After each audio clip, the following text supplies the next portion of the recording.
নমস্কার, বিবর্তন and friends মোটিভেশনের নতুন আর একটা ভিডিওতে আপনাদের সকলকে স্বাগত। আজকের ভিডিওতে আলোচনা করব কয়েকজন ক্রিমিনাল সম্পর্কে, এবং এই ক্রিমিনালগুলো যেমন তেমন সাধারণ ক্রিমিনাল নয়, ভিআইপি ক্রিমিনাল। ভিআইপি ক্রিমিনাল আমি কেন বলছি, তার কারণ হচ্ছে এই ক্রিমিনালগুলো এই বছর লোকসভা ইলেকশন 2024-এ তারা ভোটে দাঁড়াচ্ছে, প্রার্থী হচ্ছে। অবাক হবেন না, আমি ডিটেলসগুলো সব দিয়ে দেবো, স্ক্রিনশটগুলো ভালো মতো দেখুন। এই যে স্ক্রিনশটগুলো আছে, এই স্ক্রিনশটগুলো ভালো মতো দেখুন, আপনারাও সার্চ করে দেখতে পারেন। এডিআর অর্থাৎ অ্যাসোসিয়েশন অফ ডেমোক্রেটিক রিফর্মস এবং ন্যাশনাল ইলেকশন কমিশন তাদের পাবলিক করা লিস্ট অনুযায়ী সেটুকুই আমি এই ভিডিওর মাধ্যমে তুলে ধরার চেষ্টা করছি, এবং খুব ইন্টারেস্টিং ব্যাপার, পাশাপাশি ভীষণ ভয়ঙ্কর বটে, এবং ডেটাগুলো কিন্তু যথেষ্ট ভয় পাইয়ে দেওয়ার মতো।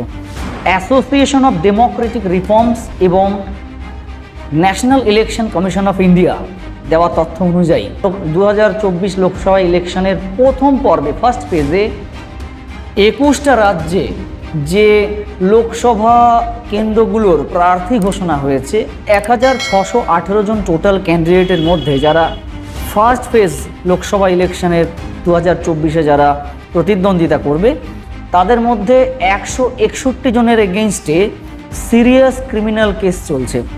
সিরিয়াস ক্রিমিনাল কেস, এবং ভিডিওটা শেষ অবধি দেখবেন, ভীষণ ইন্টারেস্টিং। টোটালে 1618 জন ক্যান্ডিডেটের নাম ফার্স্ট ফেজের জন্য ডিক্লারেশন হয়েছে 21টা রাজ্য জুড়ে।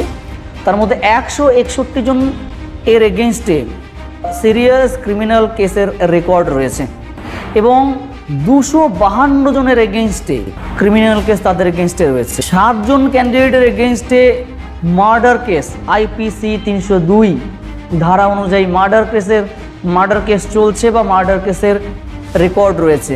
19 জন ক্যান্ডিডেটের বিরুদ্ধে যারা এই লোকসভা 2024-এ প্রতিদ্বন্দ্বিতা করবেন, ভোটে দাঁড়াবেন, এবং তারা আপনাদের জনসেবা করবেন বলে পাগল হয়ে উঠেছেন, তাদের নাম ঘোষণা হয়ে গেছে। 19 জন ক্যান্ডিডেটের বিরুদ্ধে অ্যাটেম্পট টু মার্ডার, আইপিসি ধারা 307 ধারায় তারা অভিযুক্ত রয়েছে বা তাদের ক্রিমিনাল কেসের রেকর্ড রয়েছে। 18 জন ক্যান্ডিডেট যারা এই লোকসভা 2024-এর প্রথম পর্বে প্রতিদ্বন্দ্বিতা করবেন বিভিন্ন পার্টির হয়ে, তাদের মধ্যে 18 জন ক্যান্ডিডেটের এগেইনস্টে রেপ কেসের রেকর্ড রয়েছে, ধর্ষণের মামলা 376 আইপিসি ধারা তারা অভিযুক্ত রয়েছে। আপনি ভাবুন কি ভয়ঙ্কর ভয়ঙ্কর ক্যান্ডিডেট, তারা বিভিন্ন পলিটিক্যাল পার্টিগুলো তাদেরকে ভোটে দাঁড়ানোর জন্য টিকিট দিয়েছে। আর আমরা দেশবাসী কতটা মূর্খ ভাবুন, আমরা ভাবছি এরা আমাদের ভালোর জন্য লড়াই করবে, এরা আমাদের ভালোর জন্য, আমাদের সুবিধা অসুবিধাকে সমাধান করার জন্য তারা ভোটে আমাদের হয়ে প্রতিদ্বন্দ্বিতা করবে। এবং খুব মজাদার বিষয়, এই সমস্ত নেতা নেত্রীদের জন্য, এই সমস্ত ক্রিমিনাল ক্যান্ডিডেটদের জন্য, ক্রিমিনাল নেতা নেত্রীদের জন্য আমরা ভোটের আগে মারামারি করব, লড়াই করব, ফাটাফাটি করব, গলা চিৎকার করে মিছিল করব, জনসভা করব, খাওয়া দাওয়া করব, এবং মানুষকে ভুল বোঝাবো। কি অদ্ভুত, তাই না? আরও বাকি রয়েছে, শুনুন, এখানেই শেষ নয়, আরও কিছু তথ্য দিয়ে রাখি আপনাদের। পার্টি অনুযায়ী একবার দেখে নেওয়া যাক কোন দলের কতগুলো ক্রিমিনাল 2024-এর লোকসভা ইলেকশনের প্রথম পর্বে প্রতিদ্বন্দ্বিতা করছে। শুধু প্রথম পর্বের কথা বলছি, প্রথম পর্বে যারা লড়াই করবে তাদের লিস্ট বলছি। এটা আরজেডি রাজনৈতিক দল, টোটাল যে কজন, 4 জনের নাম ডিক্লেয়ার হয়েছে ফার্স্ট ফেজের জন্যে, তার মধ্যে 2 জন ক্রিমিনাল, তাদের মধ্যে 4 জনের মধ্যে 2 জনের বিরুদ্ধে ক্রিমিনাল কেস ঝুলছে। পার্সেন্ট অনুযায়ী হিসেব করলে হবে 50%। দ্বিতীয় হচ্ছে ডিএমকের টোটাল 22 জন ক্যান্ডিডেট প্রথম ফেজে প্রতিদ্বন্দ্বিতা করবে, তাদের নাম ডিক্লেয়ার হয়েছে। তাদের মধ্যে 6 জন ক্যান্ডিডেটের এগেইনস্টে ক্রিমিনাল কেস ঝুলছে বা ক্রিমিনাল কেসের রেকর্ড রয়েছে। ডিএমকে পার্টির 27% প্রথম ফেজের ক্যান্ডিডেট ক্রিমিনাল। তারপরে আসছি এসপি, সমাজবাদী পার্টি, তাদের টোটাল ক্যান্ডিডেট প্রথম ফেজ 2024 লোকসভা ইলেকশনের জন্য যে ক্যান্ডিডেটের নাম ঘোষণা হয়েছে, টোটাল 7 জন ক্যান্ডিডেটের নাম ঘোষণা হয়েছে, 2 জন ক্যান্ডিডেটের এগেইনস্টে ক্রিমিনাল কেসের রেকর্ড রয়েছে। এই হিসেব করলে দাঁড়াচ্ছে 29%। তারপরে আসছে টিএমসি, আমাদের রাজ্যের পশ্চিমবাংলার শাসক দল তৃণমূল কংগ্রেসের টোটাল প্রথম ফেজের জন্য 5টা লোকসভা কেন্দ্রের প্রার্থীর নাম ডিক্লেয়ার হয়েছে, 5টি লোকসভা কেন্দ্রের, তার মধ্যে 1 জন ক্যান্ডিডেট ক্রিমিনাল। পার্সেন্টেজ অনুযায়ী যদি ধরা হয় 20%। 20%। বর্তমানে সবচাইতে সর্ববৃহৎ পার্টি, পলিটিক্যাল পার্টি বিজেপি, ভারতীয় জনতা পার্টি, সেই দলের ক্যান্ডিডেট কি মনে হচ্ছে? ইন্টারেস্টিং হবে না? অবশ্যই ইন্টারেস্টিংই হবে। 2024 লোকসভা ইলেকশনে টোটাল বিজেপির ক্যান্ডিডেট ফার্স্ট ফেজে লড়াই করবে 77 জন ক্যান্ডিডেট, তাদের নাম ডিক্লেয়ার হয়েছে। 77 জন ক্যান্ডিডেটের মধ্যে বিজেপি 14 জন ক্যান্ডিডেটের এগেনস্টে ক্রিমিনাল কেস ঝুলছে বা ক্রিমিনাল কেসের রেকর্ড রয়েছে, অর্থাৎ 14 জন ক্রিমিনাল ভোটে দাঁড়িয়েছে বিজেপির পক্ষ থেকে প্রথম ফেজ লোকসভা ইলেকশন 2024-এর। পরবর্তীতে চলে আসছে এআইডিএমকে। এআইডিএমকে টোটাল 36 জন ক্যান্ডিডেটের নাম তারা ডিক্লেয়ার করেছে, তাদের মধ্যে 6 জন ক্যান্ডিডেটের এগেনস্টে ক্রিমিনাল কেস ঝুলছে বা ক্রিমিনাল কেসের রেকর্ড রয়েছে। পার্সেন্টেজ অনুযায়ী যদি দেখা যায় 17%। পরে চলে আসছি কংগ্রেস। টোটাল 56 জন ক্যান্ডিডেটের নাম ডিক্লেয়ার হয়েছে, 8 জন ক্যান্ডিডেটের এগেনস্টে ক্রিমিনাল কেস রয়েছে বা ক্রিমিনাল কেসের রেকর্ড রয়েছে। একদম চলে আসছি বিএসপি, বহুজন সমাজবাদী পার্টি। 86 জন ক্যান্ডিডেট, তার মধ্যে 8 জন ক্যান্ডিডেট তার এগেনস্টে ক্রিমিনাল কেস ঝুলছে বা ক্রিমিনাল কেসের রেকর্ড রয়েছে। টোটাল 9%।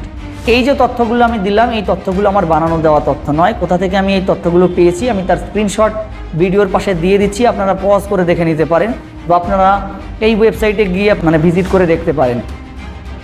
তো বিষয়টা হচ্ছে এই যে ঘটনাগুলো আমরা ভাবছি বা আপনারা বা সাধারণ মানুষ যেগুলো ভাবছি না, যে এই যে মানুষগুলো যারা নেতা হবে পরবর্তীকালে, এই ক্রিমিনালগুলোর মধ্যে থেকেও কিন্তু অনেক ক্রিমিনাল ভোটে জিতবে এবং তারা আমাদের হয়ে প্রতিনিধিত্ব করবে। এবং ভাবুন, ক্রিমিনালগুলো নাকি আমাদের ভালোর চিন্তা করে জনগণের সেবা করার উদ্দেশ্যে তারা ভোটে দাঁড়িয়েছে, তারা জনসেবা করবে। আর কী রকমের জনসেবা করবে সেটা আপনি এবার বুঝেই নিন। ক্রিমিনালগুলো ভোটে দাঁড়ালে তারা কীরকম পরিমাণে জনসেবা হবে, তাদের জনসেবা হবে নাকি ধনসেবা হবে বা পকেট সেবা হবে, সেটা আপনারা নিজে থেকেই বুঝে নিন।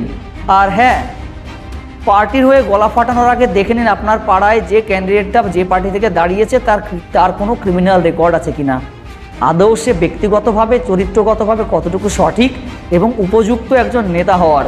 নাহলে একটা বার ওই পার্টির সিম্বল দেখে যদি ভোট দিয়ে আসেন না এবং সেখানে যদি কোনো ক্রিমিনাল জিতে যায়, তাহলে আপনাদের হাল বেহাল কিন্তু হবে, মনে থাকে যেন।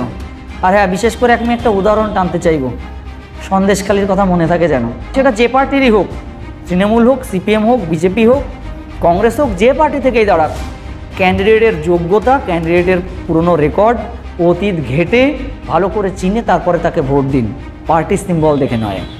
যাই হোক, এই ভিডিও মারফত আমি একটু আপনাদের সকলকে সতর্ক করার চেষ্টা করলাম। আর ভোট মারামারি, কাটাকাটি, ফাটাফাটি, আর নেতারা ডুবে ডুবে জল খাবে, আর আমরা সাধারণ মানুষ পার্টির ঝান্ডা নিয়ে প্রতিবেশীদের সঙ্গে লড়াই করে, মারামারি করে, ফাটাফাটি করে মরবো। ঠিক আছে? তো এগুলো একটু চিন্তাভাবনা করে করবেন। সবার আগে আপনাদের জীবনটাকে বাঁচিয়ে রাখবেন, তারপর পার্টির ঝান্ডা নিয়ে লাফালাফি করবেন। ঠিক আছে? ভোট আসবে, ভোট যাবে, কিন্তু জীবন একবার চলে গেলে সেই জীবন আর ফেরত আর যাবে না। তো একটু সতর্ক করার চেষ্টা করলাম। কমেন্ট করে জানাবেন ভিডিওটা কেমন লাগলো। প্রত্যেকের সঙ্গে শেয়ার করতে ভুলবেন না ভিডিওটা। ভোটের আগে অবশ্যই নিজের পরিচিতদের সঙ্গে শেয়ার করতে ভুলবেন না, যাতে তারা একটু সতর্ক হতে পারে। আর চলুন, দেখা হচ্ছে পরবর্তী ভিডিওতে খুব শিগগির। ততক্ষণ পর্যন্ত সকলে ভালো থাকুন, সুস্থ থাকুন।